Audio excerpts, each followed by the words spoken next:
The four agreement. The four agreement में हम देखते हैं कि किस तरह से यह समाज हमें सीमाओं में रहना सिखाता है। यह किताब हमें बताती है कि कैसे यह समाज हमें वो बना देता है जो हम नहीं हैं।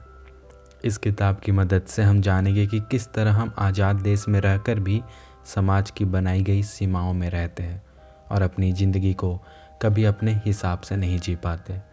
हेलो वाईटी फैमिली, मेरा नाम है सैम सत्यम और मैं लेके आ गया हूँ द फोर एग्रीमेंट बुक की हिंदी समरी। ये बुक लिखी गई थी डॉन मिग्यूल रियूस के द्वारा। मेक्सिको के एक गरीब परिवार में पैदा हुए ये लेखक अपनी ज़िंदगी की शुरुआती दिनों में वे एक सर्जन थे। एक कार एक्सीडेंट ने उनकी ज़िंदगी बदल दी और तभी से वे आध्यात्म के क्षेत्र में आ गए। वे एक लेखक हैं और उन्होंने बहुत ही बेस्ट सेलिंग किताबें लिखी है जिसमें द फोर एग्रीमेंट भी शामिल है। यह किताब आपको क्यों पढ़नी चाहिए? क्या आपने कभी यह महसूस किया है कि आप किसी कैद में रह रहे हो? क्या आप कभी कभी कुछ अलग काम करना चाहते हैं लेकिन लोग क्या कहेंगे सोचकर रुक जाते हैं? क्या आप समाज की ज़रूरतों के हिसाब से अपनी ज़िंदगी जीते हैं? अगर ऊपर के सभी सवाल का जवाब हाँ है तो यह किताब आपके लिए लिखी गई है। यह किताब में हम देखेंगे कि किस तरह से हमें बचपन से ही हदों में रहना सिखाया जाता है और बड़े होने पर भी हम हदों में ही रहते हैं और कभी अपनी असली ताकत को नहीं पहचान पाते।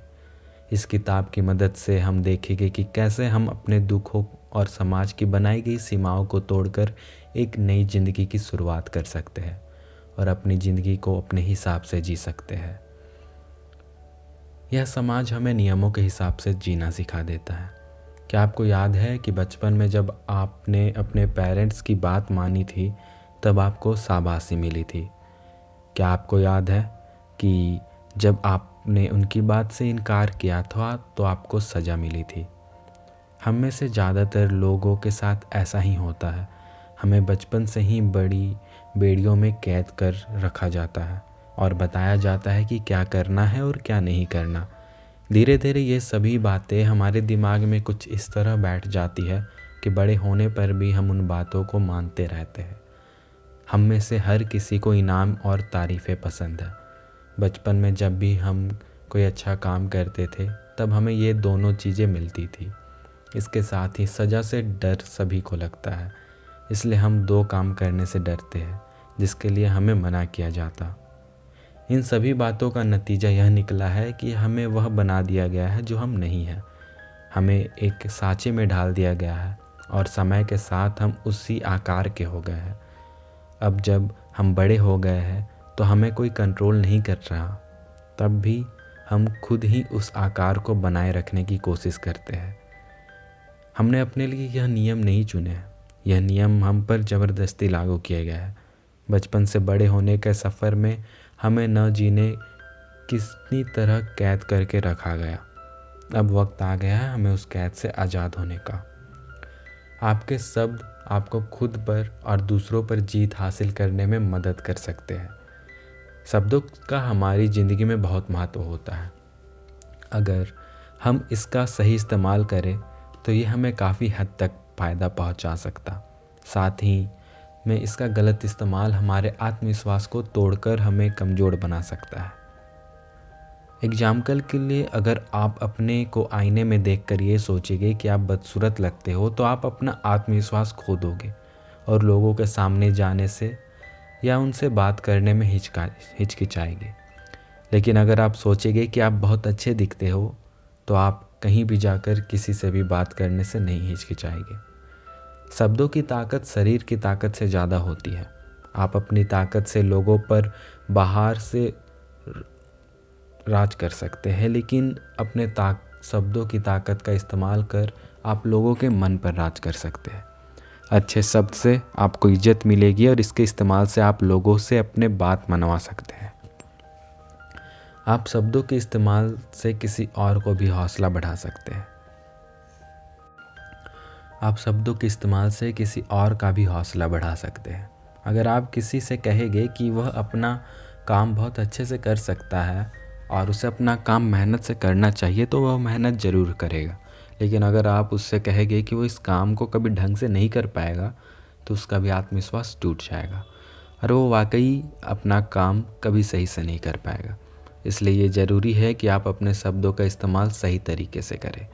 आप इसके इस्तेमाल से सबके दिलों पर राज कर सकते हैं और साथ ही अपना आत्मविश्वास भी बढ़ा सकते हैं। आप अपने आप को पहचानिए और ख़ुद को दूसरे के स्केल से नापना बंद करिए।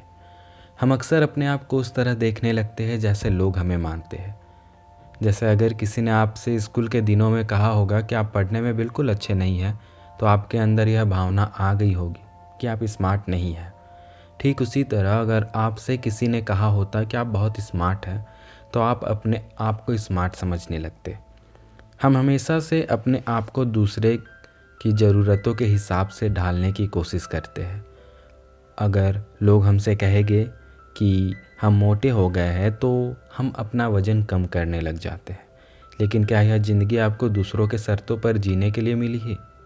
क्या आपने पैदा होने के बाद कोई एग्रीमेंट साइन किया था जिसमें आपने ये कबूल किया कि आप हमेशा दूसरों के हिसाब से जिएंगे? अब वक्त आ गया है कि आप अपने बारे में जानें और ख़ुद को दूसरों के स्केल से नापना बंद करें। अगर कोई आप पर एक उंगली उठाता है तो आप देखें कि 3 उंगलियां उसकी तरफ है। इसका मतलब वो आपके बारे में कम और अपने बारे में ज़्यादा बता रहा है। लोग अपनी सोच और अपने मूड के हिसाब से आपके बारे में अच्छी या बुरी बातें करेंगे। अगर आपके दोस्त का मूड अच्छा है तो वो आपकी तारीफ करेंगे, लेकिन अगर उसका मूड ख़राब है तो आप में बुराइयाँ निकालेंगे। ठीक उसी तरह अगर कोई आपसे कहता है कि आप यह काम नहीं कर पाएंगे, तो यह उसका मानना है कि आप नहीं कर पाएंगे और ज़रूरी नहीं है कि वो जो मानता है वही सच होता है। आप अपनी ज़िंदगी अपने शर्तों पर जीना सीखिए। अनुमान लगाना नुकसानदायक साबित हो सकता है। हमारा दिमाग किसी भी काम को करने के लिए हमेशा कोई आसान सा रास्ता खोजता रहता है। इसलिए जब हमें कोई बात समझ में नहीं आती तो हम अनुमान लगा लेते हैं कि इस वजह से ऐसा हो सकता है।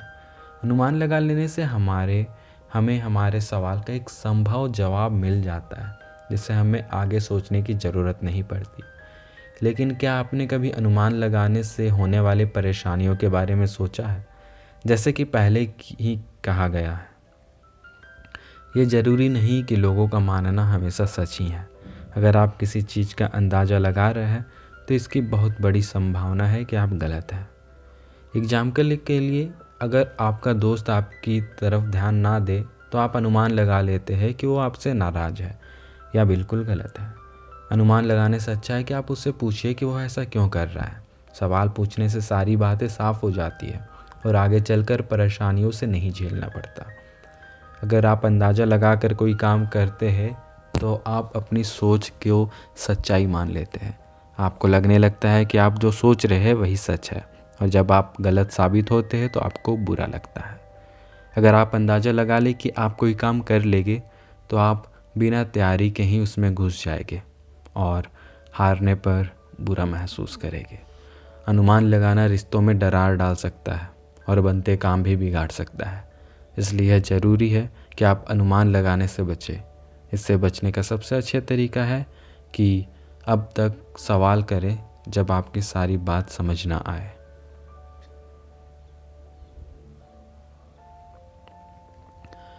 आप हर काम को अच्छे तरीके से करने की कोशिश कीजिए। हर काम में अपना पूरा जोर लगाना हमेशा अच्छा होता है, अब चाहे वो आपकी पढ़ाई हो या फिर आपकी नौकरी। अगर आप हमेशा अपने काम को अच्छे से अच्छे तरीके से करने की कोशिश करेंगे तो हारने पर भी खुद को दोष नहीं देंगे।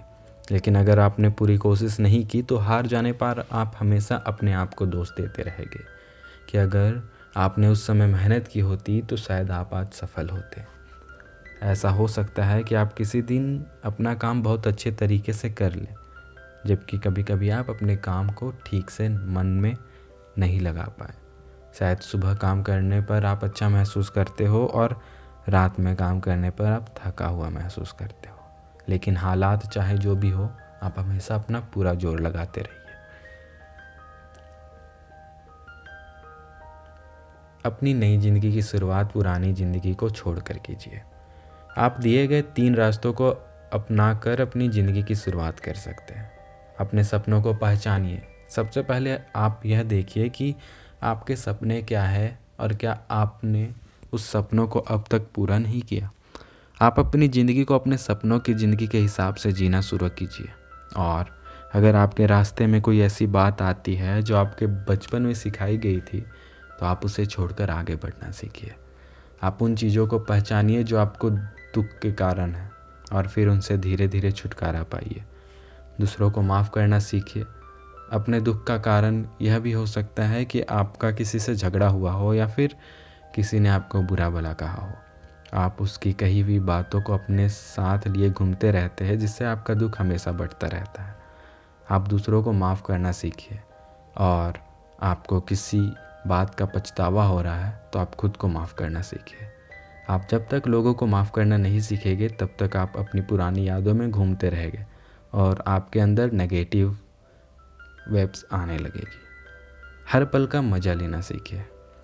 आप हर दिन कुछ इस तरह से बिताइए जैसे कि वो आपका आखिरी दिन हो। ऐसा करने से आप उन चीज़ों पर ध्यान देंगे जिसने आपको खुशी मिलेगी, और आप दुख देने वाले चीज़ों को बगल में रखना सीख जाएंगे। कोई भी अपनी ज़िंदगी का आखिरी दिन तनाव में जीकर नहीं बिताना चाहेगा। हर दिन को आखिरी दिन समझने से आपकी ज़िंदगी का जीना आसान हो जाएगा। कंक्लूज़न, हमारे बचपन से ही हम अपनी ज़िंदगी को दूसरों के हिसाब से जीते आ रहे हैं। हमारी खुशी और आज़ादी से ज़्यादा ज़रूरी है लोग क्या सोचेंगे। अगर आप वाकई अपनी ज़िंदगी सुकून से जीना चाहते हैं तो आपको समाज की सीमाओं को तोड़ना होगा। अपनी बेड़ियों को तोड़ना शुरू कीजिए। बहुत सारे लोग न जाने कितने बेड़ियाँ से बंधे होते हैं। अब वक्त आ गया है कि आप उनमें से एक को तोड़ दें। अगर आपसे कहा गया हो कि आपको रात में कहीं बाहर नहीं जाना है, तो आप एक दिन बस ऐसे ही बाहर चले जाइए। आप अपने रास्ते की रुकावट को तोड़कर अपने आप को आज़ाद कीजिए। तो आपको आज का यह 4 एग्रीमेंट बुक समरी कैसे लगी ज़रूर बताइएगा। तब तक के लिए धन्यवाद।